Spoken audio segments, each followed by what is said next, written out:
नमस्कार, स्वागत है आपका। आप देख रहे हैं गुड न्यूज टुडे। आपके साथ मैं हूं रेखा कड़ाकोटी और वक्त हो गया है आपके खास कार्यक्रम गुड लक टुडे का, जहां पर स्टूडियो में मेरे साथ मौजूद होते हैं पंडित शैलेंद्र पांडे जी। बहुत बहुत स्वागत है पंडित जी आपका इस खास शो में।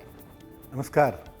तो कार्यक्रम में आज हम बात करेंगे कार्तिक मास में दीपक के विशेष प्रयोग की, कि किस प्रकार आप दीपक के एक खास प्रयोग से अपनी मनोकामनाओं की पूर्ति कर सकते हैं, और दीपक का महत्व क्या होता है, और कैसे अलग अलग मुखों के दीपक जलाकर आप अपनी मनोकामनाओं की पूर्ति कर सकते हैं। ये सब हम आपको बताएंगे, और साथ ही साथ आप लोगों के सवाल भी हम लेंगे जो ईमेल्स आप हमें भेजते हैं। लेकिन उससे पहले देख लेते हैं आज का गुड लक मंत्र। पंडित जी,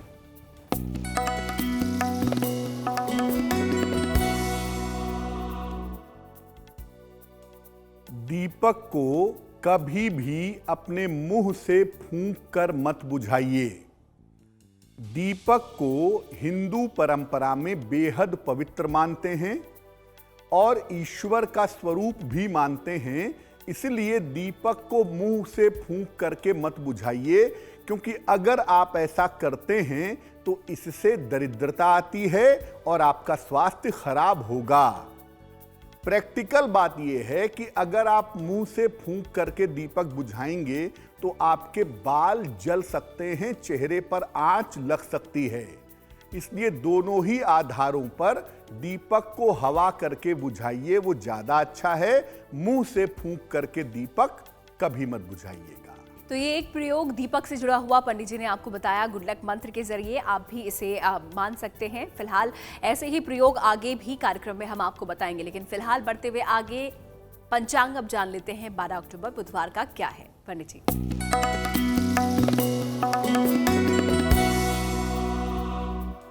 दिनांक 12 अक्टूबर 2022, दिन बुधवार, तिथि है कार्तिक कृष्ण पक्ष की तृतीया तिथि, नक्षत्र है भरणी नक्षत्र, शाम के 5:10 तक।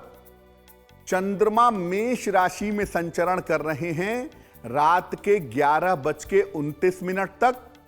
राहु काल का समय दोपहर के 12 बजे से लगभग 1:30 तक। उत्तर दिशा की तरफ यात्रा करने की मनाही है, लेकिन अगर यात्रा करना जरूरी है, मजबूरी है, तो जरा सा गुड़ खाकर और भगवान का स्मरण करके यात्रा करेंगे तो मुश्किल से बचे रहेंगे। तो चलिए, पंचांग यहाँ पर आपको पंडित जी ने बता ही दिया है। आप भी चाहते हैं कि शुभ बीते आपका ये दिन, तो आप भी इस पंचांग को जरूर फॉलो कीजिएगा। फिलहाल आगे बढ़ते हुए अब आ जाते हैं आज के हमारे विषय पर, और उसी से जुड़ा हुआ पहला सवाल हम यहाँ पर पंडित जी से ले लेते हैं। और पहला सवाल दीपक से ही जुड़ा हुआ है। दीपक के बारे में प्रयोग तो हम बाद में बताएंगे, लेकिन पंडित जी महत्व क्या होता है ये पहले आपसे जानना चाहेंगे। बिल्कुल। देखिए, अगर हम दीपक की बात करें तो समझना होगा कि इसका महत्व क्या है और इसके पीछे की परंपरा क्या है, साइंस क्या है। हिंदू परंपरा में 5 तत्वों पर विशेष जोर दिया गया है। हम पृथ्वी, जल, अग्नि, आकाश और वायु सब में ईश्वर का अंश देखते हैं। इन 5 तत्वों से जीवन का निर्माण हुआ है और हर तत्व अपने आप में ईश्वर का अंश है। इन 5 तत्वों में अग्नि को सबसे ज्यादा पवित्र माना जाता है, सबसे ज्यादा मूल्यवान माना जाता है। अग्नि के प्रतीक के रूप में दीपक को सबसे ज्यादा मूल्यवान और पवित्र हम मानते हैं। ये अग्नि तत्व की सूचना है, और अग्नि तत्व सर्वाधिक पवित्र है, इस बात की भी सूचना है। दीपक का महत्व इतना ज्यादा है हमारी परंपरा में कि हम दीपों का एक पूरा पर्व मनाते हैं, जिसको हम दीपावली कहते हैं। अगर हम इसका आध्यात्मिक पक्ष देखें तो हम ईश्वर को प्रकाश के रूप में मानते हैं। इसीलिए दीपक जला करके उसकी ज्योति के रूप में ईश्वर का ध्यान करते हैं। यानी जब हम पूजा में दीपक जलाते हैं, हम देवी की पूजा करते हो, हम देवता की पूजा करते हो, हम दीपक जलाते हैं क्योंकि उसकी ज्योति को हम ईश्वर मान करके उसका ध्यान करते हैं। दीपक जला करके पूजा करने से आपका मन एकाग्र होता है, आपका मन कॉन्सेंट्रेट होता है और एकाग्र मन से की गई प्रार्थना स्वीकार होती है, स्वीकृत होती है। अलग अलग मुखों के दीपक जला के, एक मुखी, दो मुखी, तीन मुखी, चार मुखी, हम अलग अलग मुखों के दीपक जला करके अपनी अलग अलग मनोकामनाओं को पूरा कर सकते हैं। लेकिन जो मुख्य बात समझने वाली है वो यही है कि दीपक की जो ज्योति है वो ईश्वर का प्रतीक है और जब हम उस ज्योति के संपर्क में आते हैं तो हम अपनी मनोकामनाओं को पूरा कर पाते हैं। तो दीपक को इतना महत्वपूर्ण क्यों माना जाता है, ये पंडित जी ने हमें समझाया यहाँ पर। फिलहाल इसके प्रयोगों की बात हम आगे करेंगे।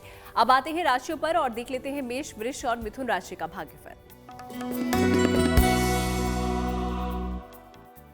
मेष राशि, धन प्राप्ति के लिए अगर आप कोई भी प्रयास करेंगे, कोई भी इफर्ट करेंगे तो धन प्राप्ति में आपको सफलता मिलेगी। स्वास्थ्य के मामले में आपके सुधार होगा, लेकिन ऐसा लग रहा है कि मार्केटिंग में, खरीदारी में आप व्यस्त रहेंगे।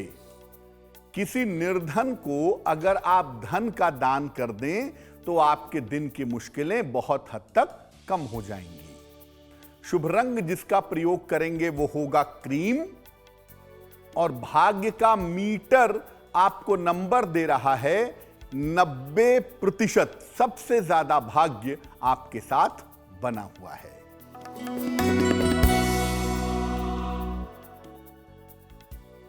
वृषभ राशि, व्यर्थ का तनाव हो सकता है, बेवजह की चिंताएं हो सकती हैं, धन के खर्चे आपको परेशान कर सकते हैं।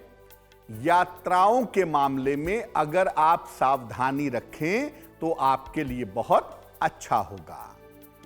गाय को अगर हरा चारा खिला दें तो दिन की मुश्किलें बहुत हद तक कम हो जाएंगी। शुभ रंग जिसका प्रयोग करेंगे वो होगा फिरोजी और भाग्य का मीटर आपको नंबर दे रहा है 60%, यानी मेहनत ज्यादा होगी, भाग्य थोड़ा कम रहेगा।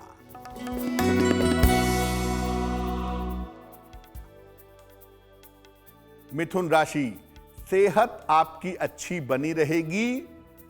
नौकरी का नया और बेहतर अवसर आपको प्राप्त होगा। संतान पक्ष की तमाम चिंताएं आपकी दूर होंगी। खाने पीने की वस्तु का अगर आप दान करें तो आपका दिन और भी ज्यादा शुभ होगा। शुभ रंग होगा भूरा और भाग्य का मीटर आपको नंबर दे रहा है 70%, यानी मध्यम भाग्य आपके साथ बना हुआ है।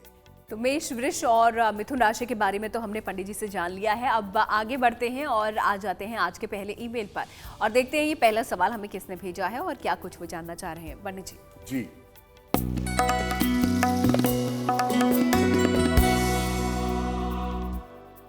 आज का पहला प्रश्न हमें ब्रजेश कुमार जी ने नई दिल्ली से लिखा है। अपने पुत्र अभिषेक के बारे में जानना चाहते हैं। अभिषेक की जन्म तारीख है 7 मई 1999। जन्म का समय है 2:29 दोपहर में। जन्म का स्थान है दिल्ली। ये लिख रहे हैं कि इनका पुत्र सीएस कर रहा है, बीकॉम कर रहा है। आगे किस तरह की पढ़ाई करनी चाहिए, सरकारी नौकरी के लिए या प्राइवेट नौकरी में जाने के लिए किस तरह का प्रयास करना चाहिए। ब्रिजेश जी, आपके पुत्र अभिषेक की कुंडली के हिसाब से मैं कहूंगा कि बीकॉम की पढ़ाई करने के बाद आप अपने पुत्र को या तो एमबीए की पढ़ाई में डाल दीजिए या अपने पुत्र को लॉ की पढ़ाई में डाल दीजिए। अगर एमबीए की पढ़ाई करे या कानून संबंधी पढ़ाई करे तो उसमें सफलता मिलने की संभावनाएं ज्यादा हैं, पहली बात। दूसरी बात, ये कुंडली सामान्यतः प्राइवेट सेक्टर के इंडिकेशन देती है, तो एमबीए करके या लॉ करके अगर ये प्राइवेट सेक्टर में कोशिश करेंगे तो उसमें इनको सफलता अवश्य मिलेगी, उसमें चिंता की कोई आवश्यकता नहीं है। आपके पुत्र की कुंडली के हिसाब से कंसंट्रेशन की, एकाग्रता की समस्या कुंडली में दिखाई देती है, जिसको बेहतर करने के लिए मैं 2 उपाय करने को कहूंगा। एक, अपने पुत्र को पन्ना बनवा के पहना दें, लगभग 6 से 8 रत्ती का पन्ना चांदी की अंगूठी में, दाहिने हाथ की सबसे छोटी उंगली में, बुधवार की शाम को पन्ना बनवाकर पहना दें। और दूसरा, अपने पुत्र से कहें कि वो रोज सुबह सूर्य भगवान को अगर जल चढ़ाएं और सूर्य भगवान को जल चढ़ा करके प्रार्थना करें, तो इससे उनके करियर में, उनके जीवन में सुधार होगा। वैसे आपके बेटे का जो अच्छा समय है वो 2024 के जनवरी से शुरू होता हुआ दिखाई दे रहा है। दिल्ली से ब्रिजेश ने हमसे ये सवाल पूछा था। उम्मीद करते हैं कि उनकी समस्या जो थी उसका समाधान पंडित जी ने उन्हें दे दिया होगा। लेकिन अगर जो दर्शक हमें देख रहे हैं वो कुछ पूछना चाह रहे हैं पंडित जी से, तो वो भी हमें लिख भेजिए अपना सवाल और भेज दीजिए इस ईमेल आईडी पे जो कि आपकी स्क्रीन पर फ्लैश हो रही है। फिलहाल आगे बढ़ते हैं और अब दीपक की यहाँ पर बात कर लेते हैं, क्योंकि अलग अलग तरीके के दीपक यहाँ पर होते हैं और उन्हीं में से एक है एक मुखी दीपक। पंडित जी, तो एक मुखी दीपक के बारे में आपसे जानना चाहेंगे, उसका प्रयोग किस तरीके से किया जाता है? अगर हम एक मुखी दीपक की बात करें, जिस दीपक में केवल एक ज्योति होती है, केवल एक लौ होती है, उसे हम एक मुखी दीपक कहते हैं।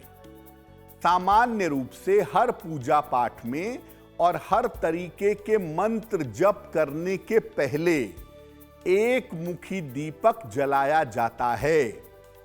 इस दीपक में 2 बातियां होती हैं, एक दूसरे को क्रॉस करती हुई, जिसमें से एक सिरा जो देवी देवता की तरफ होता है वो सिरा जलाया जाता है। इस तरह के दीपक को जलाकर कोई भी पूजा उपासना की जा सकती है, किसी भी तरह की साधना की जा सकती है। इस तरह के दीपक को अगर आप नियमित रूप से जलाते हैं तो ईश्वर की कृपा सरलता से मिल सकती है। और सामान्यतः हर घर में शाम के समय जो पूजा होती है उसमें एक मुखी दीपक जलाया जाता है। कार्तिक के महीने में रोज शाम को पूजा स्थान पर एक मुखी दीपक अगर आप जलाएं और एक मुखी दीपक जला करके अगर आप प्रार्थना करें तो वो आपके लिए बहुत अच्छा होगा।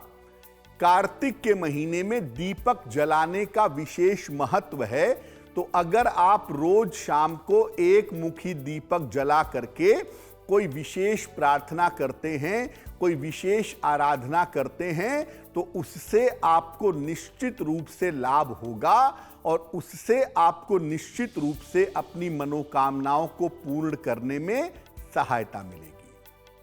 तो एक मुखी दीपक का क्या प्रयोग आप कर सकते हैं, किस तरीके से इसका प्रयोग करके अपनी मनोकामनाओं की पूर्ति आप कर सकते हैं, ये पंडित जी ने आपको बता दिया है। फिलहाल अब आगे बढ़ते हैं और अगली 3 राशियों के बारे में जान लेते हैं, और वो राशियां हैं कर्क, सिंह और कन्या राशि। पंडित जी,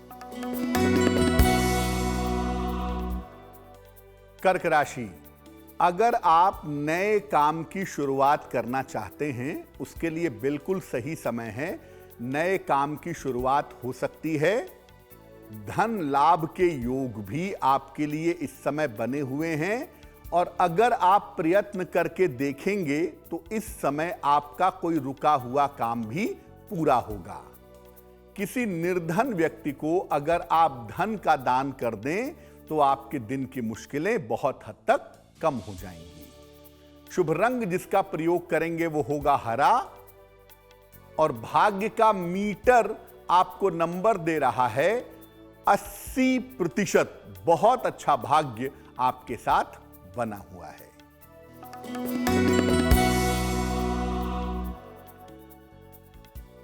सिंह राशि, सेहत आपकी बेहतर होती जाएगी। आकस्मिक रूप से आपको आर्थिक लाभ होगा। परिवार में आपके शुभ कार्य होने के योग बने हुए हैं। अगर आप खाने पीने की वस्तु का दान कर दें तो आपका दिन और भी ज्यादा शुभ होगा। शुभ रंग जिसका प्रयोग करेंगे वो होगा सफेद, और भाग्य का मीटर आपको नंबर दे रहा है 75% यानी उत्तम भाग्य आपके साथ बना हुआ है।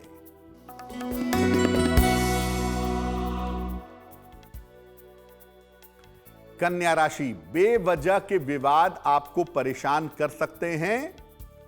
संतान के कारण आपका मन परेशान हो सकता है। अचानक किसी अतिथि का आगमन होने की संभावना बन रही है। अगर आप गाय को हरा चारा खिला दें तो आपका दिन काफी हद तक बेहतर हो जाएगा। शुभ रंग जिसका प्रयोग करेंगे वो होगा नारंगी और भाग्य का मीटर आपको नंबर दे रहा है 60%, यानी मेहनत ज्यादा होगी, भाग्य थोड़ा कम रहेगा। ये बात हो गई कर्क, सिंह और कन्या राशि की। आप लोगों का दिन कैसा बीतने वाला है ये पंडित जी ने आपको बता दिया है। फिलहाल अब वक्त हो गया है आप लोगों के सवाल के जवाब देने का। तो चलिए अब आगे बढ़ते हुए अगला ईमेल हम ले लेते हैं, देखते हैं किसने हमें भेजा है और क्या कुछ वो पंडित जी जानना चाह रहे हैं। जी,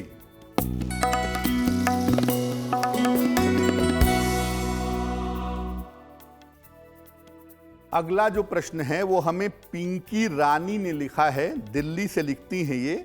इनकी जन्म की तारीख है 23 जून 1988। जन्म का समय है 5:45 AM अर्ली मॉर्निंग। जन्म स्थान है दिल्ली। ये लिख रही हैं कि पिछले साल इनकी शादी हुई थी जो अब टूट चुकी है, तो दूसरा विवाह कब होगा और दूसरा विवाह इनका कैसा रहेगा। पिंकी जी, आपकी कुंडली के हिसाब से आपकी कुंडली में 2 विवाह के योग बनते हैं जो बहुत स्वाभाविक रूप से आपकी कुंडली में दिखाई दे रहे हैं। लेकिन अभी आपको दूसरे विवाह के लिए जल्दबाजी नहीं करनी चाहिए। आपकी कुंडली में दूसरा विवाह होने का योग 2023 के अंत में, यानी नवंबर दिसंबर 2023 में, या 2024 के आरंभ में, जनवरी फरवरी 2024 में होता हुआ दिखाई दे रहा है। जहां तक दूसरे विवाह का प्रश्न है, आपका दूसरा विवाह आपकी अपनी इच्छा से किसी जानी पहचाने लड़के के साथ होगा और वैवाहिक जीवन आपका बेहतर होगा, लेकिन सोच समझ के कुंडली मिला करके ही विवाह करिएगा। क्या करना चाहिए कि दूसरा विवाह बेहतर हो, वैवाहिक जीवन अच्छा रहे?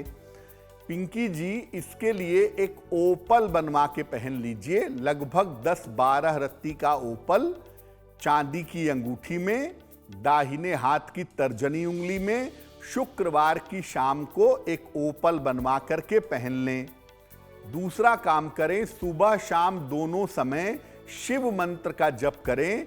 सुबह 108 बार और शाम को 108 बार नमः शिवाय, ओम नहीं लगाएंगी, केवल नमः शिवाय नमः शिवाय, ये सुबह शाम दोनों समय 108 बार जप करके अगर आप प्रार्थना करेंगी तो आपकी मनोकामनाएं पूरी हो जाएंगी। तो दिल्ली से पिंकी ने हमें ये सवाल भेजा था और उनका जवाब पंडित जी ने यहाँ पर दे दिया है। आप भी अपने सवाल भेजिए इसी मेल आईडी पे जो आप स्क्रीन पर देख रहे हैं। अब आगे बढ़ते हुए अगले दीपक के बारे में हम जान लेते हैं। एक मुखी दीपक के क्या प्रयोग हैं और किस तरीके से आप वो प्रयोग करके मनोकामनाएं अपनी पूर्ण कर सकते हैं, ये हमने पंडित जी से जाना। आप जानते हैं 2 मुखी दीपक का प्रयोग पंडित जी। बिल्कुल, एक मुखी दीपक सामान्य दीपक है, हर घर में जलता है, पूजा के दौरान इसका प्रयोग किया जाता है। उसके बाद जो दीपक आता है वो थोड़ा विशिष्ट दीपक है, विशेष दीपक है। इसको कहते हैं 2 मुखी दीपक। सामान्य रूप से 2 मुखी दीपक घरों में या पूजा में नहीं जलाया जाता। इस दीपक का विशेष प्रयोग होता है स्वास्थ्य के लिए और आयु की रक्षा के लिए। स्वास्थ्य को बेहतर करने के लिए और आयु रक्षा के लिए 2 मुखी दीपक का प्रयोग होता है। इस तरह के दीपक में 2 बातियां होती हैं जिसमें 2 सिरे जलाए जाते हैं। एक सिरा देवी देवता की तरफ वाला जलाते हैं और एक सिरा अपनी तरफ वाला जला देते हैं। कार्तिक में भगवान शिव के सामने 2 मुखी दीपक जलाना चाहिए शाम के समय। एक सिरा भगवान शिव की तरफ होगा जो जलता होगा और एक सिरा अपनी तरफ होगा जो जलता होगा। इस दो मुखी दीपक को भगवान शिव के सामने जला करके अगर आप प्रार्थना करें, अगर आप उपासना करें, तो आयु और स्वास्थ्य की समस्याओं से आपकी रक्षा होगी। ध्यान रखिए कि ये दीपक घी का होना चाहिए, ये दीपक तिल के तेल का नहीं होगा, ये दीपक घी का ही होगा और भगवान शिव के सामने कार्तिक के महीने में जलाया जाएगा। अगर आप कार्तिक में अधिक से अधिक दिन ये दीपक जला करके प्रार्थना करते हैं तो इससे आपके स्वास्थ्य में सुधार होगा और आपके आयु की रक्षा होगी। तो दो मुखी दीपक का प्रयोग किस प्रकार किया जाता है और अगर किसी तरीके की मनोकामना आपकी है तो किस प्रकार आप दो मुखी दीपक जलाकर उस मनोकामना को पूर्ण कर सकते हैं और किन चीज़ों का ध्यान आपको इसमें रखना चाहिए, ये हमने जाना पंडित जी से। अब आते हैं तीन मुखी दीपक पर पंडित जी, उसके प्रयोग के बारे में भी हमारे दर्शक जानना चाहते हैं। बिल्कुल, देखिए तीन मुखी दीपक भी एक विशेष दीपक है। तीन मुखी दीपक भी विशेष दशाओं में जलाया जाता है और विशेष दशाओं में बहुत लाभकारी परिणाम देता है, बहुत लाभकारी होता है। इस तरह के दीपक में दो बातियां होती हैं क्रॉस करती हुई और उसके तीन सिरे जला दिए जाते हैं।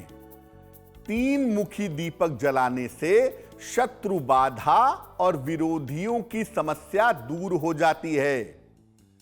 जैसा आपको पहले बताया कि इस तरह के दीपक में भी दो बातियां होती हैं और उसके तीन सिरे जलाए जाते हैं। कार्तिक के महीने में हर शनिवार को तीन मुखी दीपक घर के मुख्य द्वार पर जलाना चाहिए। अगर आप ऐसा करते हैं, शत्रु और विरोधियों के शांति की प्रार्थना करते हैं, तो आपके शत्रु और विरोधी शांत होंगे और वो आपको किसी तरह का नुकसान नहीं पहुंचा पाएंगे। इस दीपक में सरसों का तेल भरने से शीघ्र लाभ होता है, यानी ये दीपक सरसों के तेल वाला होता है, लेकिन इसको घर के अंदर नहीं जलाते। तीन मुखी दीपक अपने घर के मेन डोर पर जलाते हैं। शनिवार की शाम को कार्तिक के महीने में इसको आप जलाइए और अपने शत्रु और विरोधियों के शांत हो जाने की प्रार्थना करिए। जो लोग आपका विरोध कर रहे हैं या आपके लिए समस्या पैदा कर रहे हैं, वो शांत होंगे, आपकी बाधाएं दूर हो जाएंगी। तो दीपकों के बारे में यहाँ पर पंडित जी हमें बता रहे हैं। एक मुखी दीपक के बारे में हमने जाना, दो मुखी दीपक और तीन मुखी दीपक का प्रयोग किस प्रकार आप कर सकते हैं। अगर कोई इच्छा है जिसे आप चाहते हैं कि वो पूरी हो जाए तो इन दीपों के प्रयोग से आप उसको कर सकते हैं। अब आगे बढ़ते हैं और राशियों पर नजर डाल लेते हैं और अगली तीन राशियां हैं तुला, वृश्चिक और धनु राशि। पंडित जी तुला राशि, कोई महत्वपूर्ण काम अगर आप प्रयास करते हैं तो इस समय आपका बन जाएगा, महत्वपूर्ण काम हो जाएगा। कारोबार में आपके व्यस्तता बनी रहेगी और इस समय आपको रुका हुआ धन भी प्राप्त होगा। भगवान गणेश की अगर आप थोड़ी सी पूजा कर लें, थोड़ी उपासना कर लें, तो आपका दिन और भी ज्यादा शुभ होगा। शुभ रंग होगा सुनहरा और भाग्य का मीटर आपको नंबर दे रहा है 70%, यानी मध्यम भाग्य आपके साथ बना हुआ है।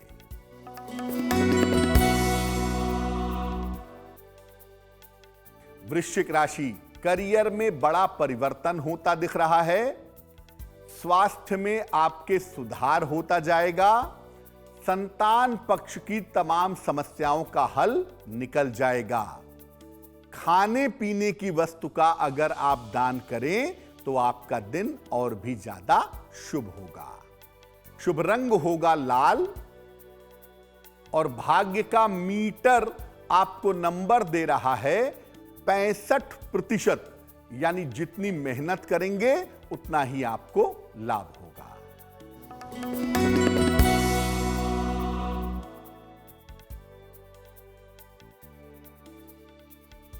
धनु राशि, स्वास्थ्य आपका अच्छा बना रहेगा। आकस्मिक रूप से आपको धन का लाभ होगा। करियर के मामलों में सफलता मिलेगी। करियर की दिक्कतें दूर हो जाएंगी। किसी निर्धन व्यक्ति को अगर थोड़े से धन का आप दान कर दें तो आपका दिन और भी ज्यादा शुभ होगा। शुभ रंग होगा सिल्वर यानी चांदी जैसा रंग। और भाग्य का मीटर आपको नंबर दे रहा है 75% यानी उत्तम भाग्य आपके साथ बना हुआ है। तो चलिए, राशियों के बारे में तो हम पंडित जी से जान ही रहे हैं। तुला, वृश्चिक और धनु राशि के बारे में हमने जाना कि आप लोगों का दिन कैसा बीतने वाला है। और आखिरी 3 राशियां हैं मकर, कुंभ और मीन राशि, जिसके बारे में कुछ ही देर में पंडित जी आपको बताएंगे। लेकिन फिलहाल वक्त हो गया है सवाल का। देखते हैं अगला ईमेल किसका है। पंडित जी।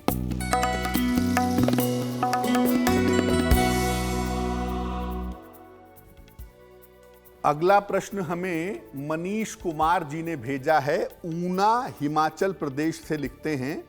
इनकी जन्म की तारीख है 21 सितंबर 1991। जन्म का समय है 8:05 प्रातः। जन्म स्थान है ऊना, हिमाचल प्रदेश। ये पूछ रहे हैं कि विवाह कब होगा। काफी समय से प्रयास किया जा रहा है लेकिन कुंडली नहीं मिल पा रही है। दूसरा, ये नौकरी बदलना चाहते हैं तो नौकरी में बदलाव का समय कब है। और स्वास्थ्य बहुत अच्छा नहीं रहता है, स्वास्थ्य कब बेहतर हो पाएगा। मनीष जी, आपकी कुंडली के हिसाब से आपके विवाह होने का समय चल रहा है और नवंबर 2022 से लेकर के जून 2023 तक एक अच्छा समय है। इसमें आपका विवाह निश्चित रूप से हो जाएगा। और ये बात बिल्कुल ठीक है कि कुंडली मिला करके ही आप विवाह करिएगा। जहां तक नौकरी बदलने का प्रश्न है, जनवरी 2023 से अप्रैल 2023 का समय अच्छा है। इस समय में अगर आप प्रयास करें तो आप अपनी नौकरी में बदलाव कर सकते हैं। स्वास्थ्य में कोई खास मुश्किल नहीं है आपकी कुंडली में। केवल डाइजेशन यानी पेट से संबंधित समस्या आपकी कुंडली में दिखाई दे रही है। इसके अलावा कोई और समस्या आपकी कुंडली में नहीं बनती है। क्या उपाय करें विवाह के लिए, करियर के लिए और स्वास्थ्य के लिए? एक मोती बनवा के पहनिए। लगभग 10-12 रत्ती की मोती चांदी की अंगूठी में, दाहिने हाथ की सबसे छोटी उंगली में, शुक्ल पक्ष के सोमवार की रात को मोती धारण करना आपके लिए बहुत शुभ होगा। तो एक आप मोती बनवा के पहन लें। दूसरा, रोज सुबह शाम शनि मंत्र का जप करें। ओम शं शनैश्चराय नमः, ओम शं शनैश्चराय नमः। इस मंत्र का जप करें, मोती धारण करें, आपकी मुश्किलें हल हो जाएंगी। चलिए, यहाँ पर पंडित जी ने बता दिया है। जो आप लोग सवाल भेजते हैं उसका समाधान यहाँ पर पंडित जी देते हैं। तो ऐसे ही एक दर्शक ने सवाल पूछा था और उसका समाधान पंडित जी ने दे दिया है। अगर आप भी चाहते हैं कि आपकी समस्या का समाधान आपको नहीं मिल रहा है, लिख भेजिए अपने सवाल और ईमेल आईडी आपके सामने है। यहाँ पर अपने सवाल भेजिए और पंडित जी आपकी समस्याओं का समाधान इस कार्यक्रम के जरिए देंगे। आगे बढ़ते हुए अब 4 मुखी दीपक की भी बात कर लेते हैं, क्योंकि हर घर में हम दीपक का इस्तेमाल तो करते ही हैं। अब कई बार आप 1 मुखी दीपक जलाते हैं, 2 मुखी भी जलाते होंगे, 3 मुखी के बारे में भी पंडित जी से हमने जान लिया कि उसका क्या प्रयोग होता है। लेकिन 4 मुखी दीपक पंडित जी, यहाँ पर अगर कोई जलाना चाह रहा है, उसका प्रयोग करना चाह रहा है, तो किस तरीके से किया जाता है? बिल्कुल, देखिए, 1 मुखी दीपक के बाद जो दीपक सबसे ज्यादा जलाया जाता है वो 4 मुखी दीपक है। बड़े पूजा के समय, बड़े अनुष्ठान के समय 4 मुखी दीपक जलाते हैं। हर तरह की विशेष कामनाओं की पूर्ति के लिए, विशिष्ट इच्छाओं को पूर्ण करने के लिए 4 मुखी दीपक जलाया जाता है।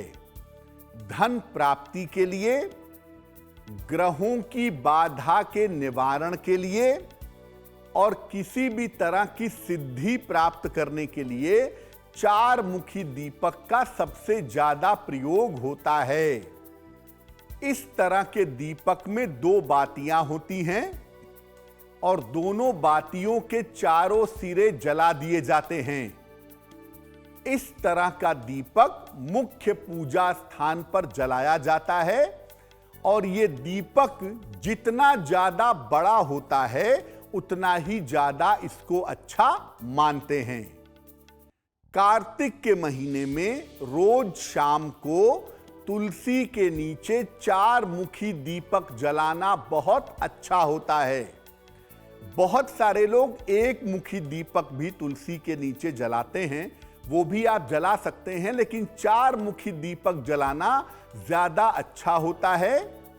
इस बात का जरूर ध्यान रखिए कि 4 मुखी दीपक में घी भरा जाता है और खास तौर से अगर आपको माता लक्ष्मी की पूजा करनी है या धन प्राप्त करने के लिए कोई पूजा करनी है तो आप मिट्टी के या धातु के दीपक में 2 बातियां लगाइए, एक दूसरे को क्रॉस करती हुई, और उसके चारों सिरे जलाइए, 4 मुखी दीपक बनाइए और उसके बाद प्रार्थना करिए धन प्राप्ति के मामले में, माता लक्ष्मी की पूजा के मामले में 4 मुखी दीपक का प्रयोग विशेष शुभ होता है।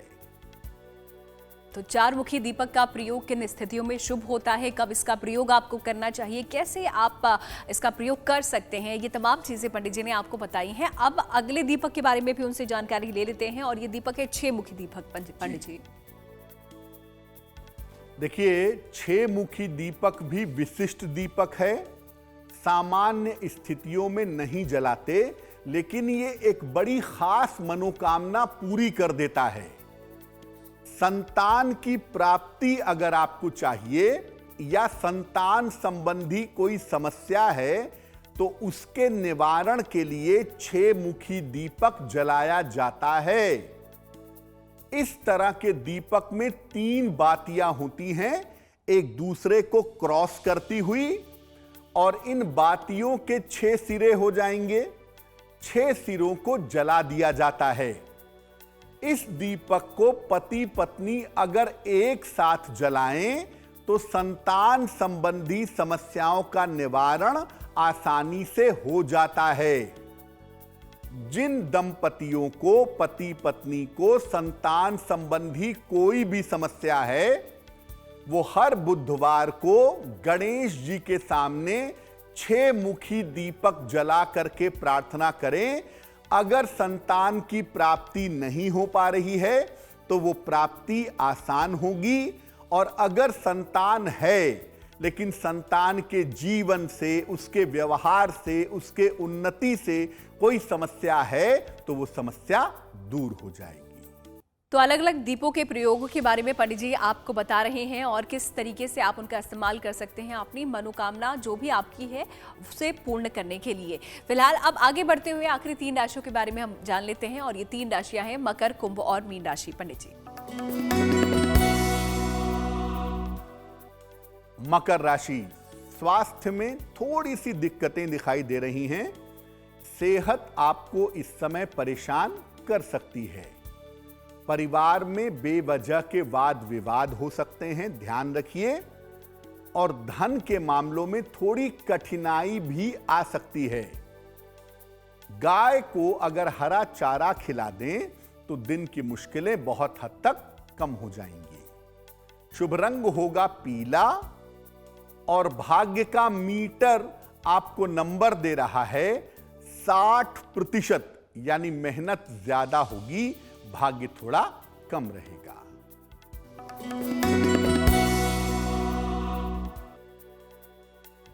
कुंभ राशि, मित्रों रिश्तेदारों का सहयोग आपको प्राप्त होगा।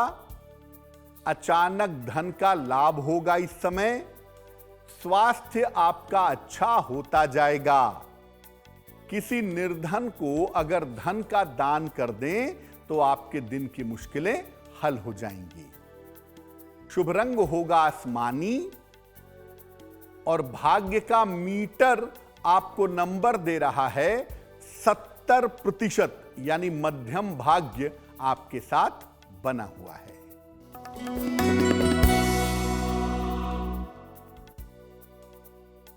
मीन राशि, काम का बोझ आपके लिए हल्का रहेगा। नौकरी में परिवर्तन का संयोग आपके लिए बन रहा है। धन प्राप्ति के मजबूत योग भी आपके लिए दिखाई दे रहे हैं। भगवान गणेश की अगर आप उपासना करें तो आपके लिए दिन थोड़ा बेहतर हो जाएगा। शुभ रंग होगा नीला और भाग्य का मीटर आपको नंबर दे रहा है 80%। बहुत अच्छा भाग्य आपके साथ बना हुआ है। तो चलिए, सभी 12 राशियों के बारे में हमने जान लिया है पंडित जी से कि आप लोगों का दिन कैसा बीतने वाला है और भाग्य आपका कितना साथ देने वाला है, ये हमने पंडित जी से जाना है। और आइए, वक्त अब आखिरी ईमेल लेने का हो गया है। देखते हैं जो आखिरी ईमेल के जरिए सवाल हमें भेजा है, किसने भेजा है, कहाँ से भेजा है, क्या कुछ वो पूछना चाहते हैं पंडित जी।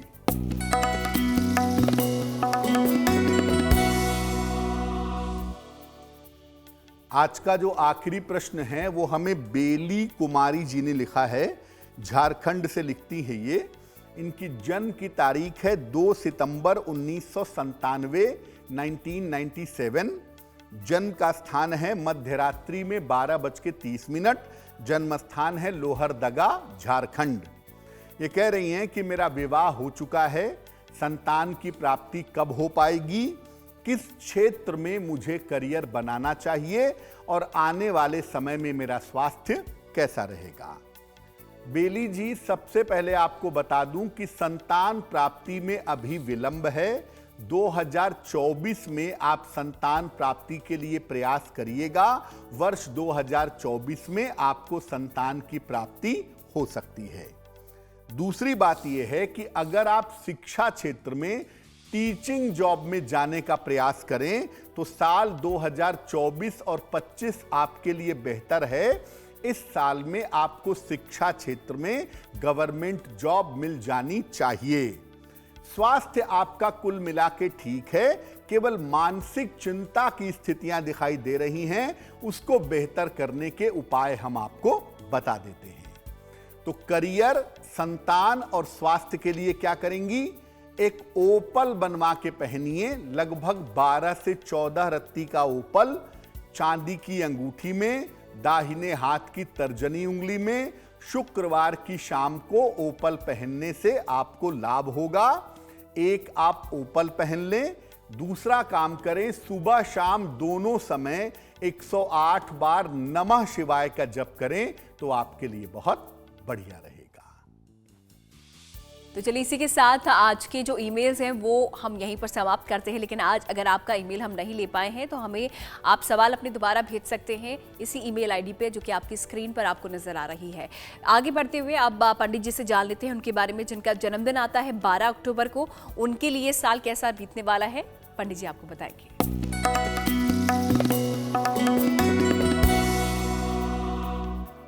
जिन लोगों का जन्मदिन 12 अक्टूबर को है उन्हें हम सबकी तरफ से जन्मदिन की हार्दिक शुभकामनाएं।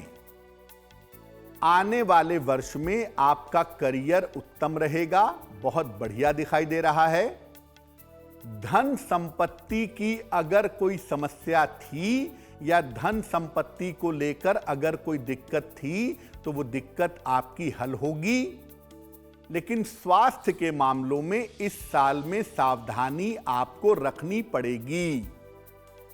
साथ ही साथ रिश्तों के मामले में भी सावधानी रखनी होगी, क्योंकि इस साल आपके रिश्तों में समस्या आ सकती है। क्या करना चाहिए? पूरे साल भर भगवान शिव की अगर आप उपासना करें तो ये वर्ष आपके लिए अच्छा होगा और इस वर्ष की मुश्किलें दूर हो जाएंगी। अब आगे बढ़ते हुए आज की जिज्ञासा को भी दूर कर लेते हैं। और जिज्ञासा पंडित जी ये है आज की कि अगर पूजा के दौरान कोई मूर्ति खंडित हो जाती है तो क्या फिर उसे पूजा जा सकता है या फिर नहीं? बिल्कुल।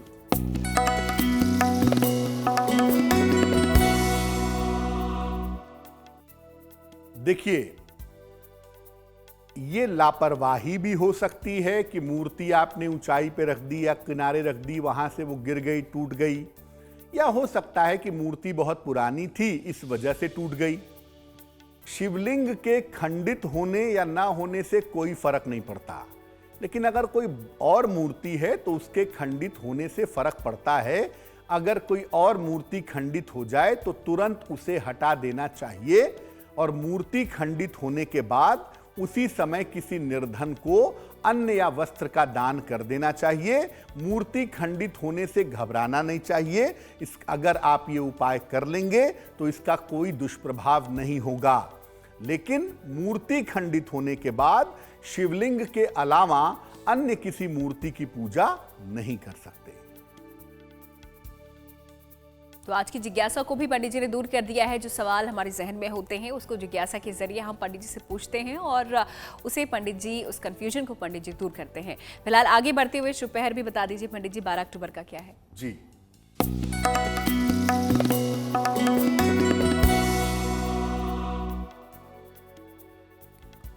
दिनांक 12 अक्टूबर 2022 बुधवार का शुभ पहर। शुभ पहर का समय है शाम को 7:30 से रात के 9 बजे तक। इस समय में भगवान गणेश को दूर्वा यानी दूब घास अर्पित करें। इससे आपके कार्यों में चली आ रही बाधा समाप्त होगी। लेकिन फायदा तब होगा जब शुभ पहर में किया जाए, यानी 12 अक्टूबर बुधवार को शाम को 7:30 से रात के 9 बजे के बीच में। और चलिए अब कार्यक्रम में वक्त हो गया है गुड लक राशि के बारे में जानने का और जान लेते हैं पंडित जी से आज कौन सी राशि के बारे में कुछ खास वो हमें बताने वाले हैं। पंडित जी जी,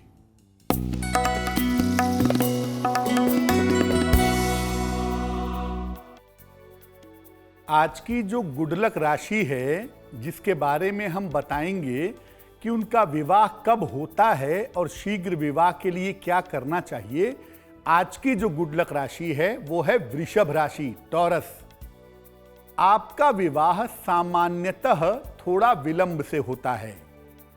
जिम्मेदारियां बहुत होती हैं, परिवार की, घर की, अपने जीवन की, और जिम्मेदारियों की वजह से विवाह में विलंब की स्थितियां बन जाती हैं। अगर आपकी राशि वृषभ है और विवाह में विलंब हो रहा है तो शीघ्र विवाह के लिए हनुमान जी की उपासना करिए। ज्यादा कुछ नहीं कर सकते तो हनुमान चालीसा का पाठ सुबह शाम करिए, आपका विवाह शीघ्र होगा। और कार्यक्रम के आखिरी पड़ाव पर हम गए हैं और यहाँ पर हम आपको बताते हैं एक महा उपाय। तो चलिए जान लेते हैं पंडित जी से आज का महा उपाय क्या है। पंडित जी